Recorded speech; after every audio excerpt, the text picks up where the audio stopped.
I'm going to teach you how to do a snatch grip deadlift. So there's a couple ways you can kind of get your snatch width. One way is you can measure from the outside of the shoulder to the outside of your fist, and for a lot of people that's going to be their grip width.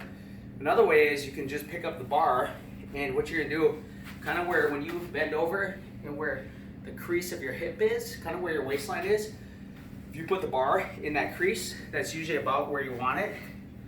So for me, I'm just going to try to get it up in that crease right there, come a little wider, and there's my grip right there. So I'm going to start from the ground.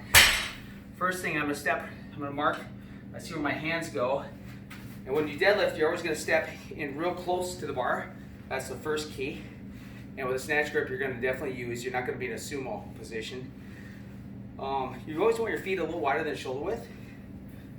And you got to figure out what's right for you. Now chest, what you're going to do is you're going to point your elbows out. That's really, really important. Elbows out. And if you look from the side, this is kind of how I am.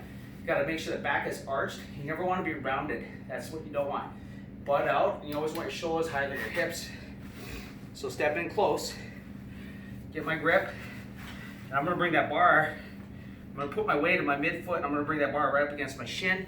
I want my shoulders a little bit in front of the bar, and I'm going to pull up, drive my hips forward, stand up straight. And when I go down, I'm going to push my butt back first, butt back, keep the bar always tight against the body, and then down. Elbows out, butt back, butt back, butt back. As soon as I clear the knee, that's when I squat. So right here, I'm going to drive my shoulders up and back, up and back, up and back. On the way down, butt back, butt back, butt back. And as soon as I clear the knee, that's when I squat. Here's how you deadlift.